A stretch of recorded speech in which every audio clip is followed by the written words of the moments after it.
Most people install Fedora, open a browser, maybe change the wallpaper, and then slowly run into problems later. Videos don't play correctly, some apps are missing, app images refuse to launch, and eventually they realize the fresh install still needs a few important things before it's actually ready for daily use. So in this video, I'll show you 5 practical things I always do right after installing Fedora 44 Workstation GNOME Edition. Nothing bloated, nothing risky, just real improvements that make Fedora smoother, faster, and much more usable from day one. The very first thing I recommend doing is improving DNF configuration. DNF is Fedora's package manager, and with a few small tweaks, downloads become faster and package handling feels smoother overall. This is one of those hidden things most beginners skip, but it actually makes a noticeable difference over time. Open the terminal and use the command shown on screen. What this does is enable parallel downloads, cleaner package handling, and a better overall update experience. After saving the changes, Fedora immediately feels more responsive whenever you install or update software. Once that's done, the next step is updating the entire system properly. Even if you just installed Fedora today, there's a good chance newer packages and security fixes are already available. Fedora moves very quickly, especially with GNOME and kernel updates. Open the terminal again and use the command shown on screen. Let the update process finish completely without interrupting it. Depending on your internet speed, this might take a few minutes. After the update is done, reboot the system once so everything loads correctly with the latest packages. Now comes the most important part for multimedia and software support: RPM Fusion and codecs. Fedora keeps the default installation very clean and open-source focused, which is great, but it also means some video formats, audio codecs, proprietary drivers, and apps are missing initially. Use the commands shown on screen to install RPM Fusion free and non-free repositories first. After that, install the multimedia codecs using the next commands shown on screen.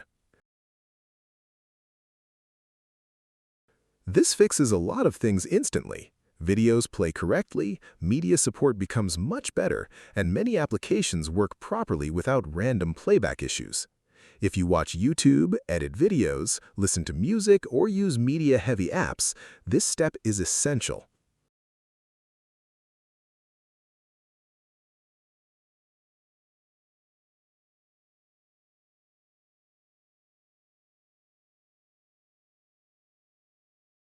After that, I always set up Flathub support for Flatpak applications. Fedora already includes Flatpak support by default, which is one of the best things about the distro, but Flathub is what unlocks the massive app library most people actually want. Open the terminal and use the command shown on screen to add the Flathub remote repository. Once that's done, restart GNOME software completely. After reopening it, you'll suddenly have access to a much larger collection of apps like OBS Studio, Discord, Spotify, VLC, Kdenlive, Steam, and many others directly from the Software Center. The next thing I highly recommend is enabling AppImage support.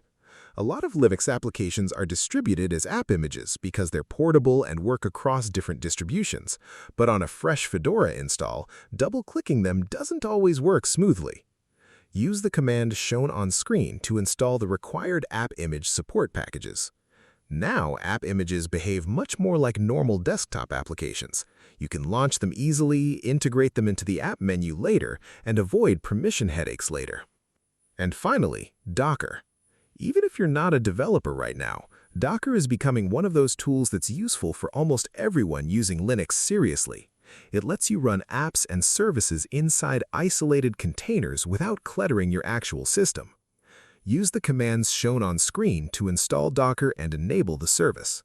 After installation, reboot or log out once if needed, then Docker is ready to use immediately. This becomes incredibly useful later for self-hosted apps, development environments, testing software, AI tools, databases, and even running services without manually configuring your whole system. And honestly, once these 5 things are done, Fedora 44 Workstation feels complete. Faster package management, fully updated packages, proper codec support, better app availability, AppImage compatibility, and Docker ready for future use. It turns a fresh Fedora install into a polished daily driver without overcomplicating anything.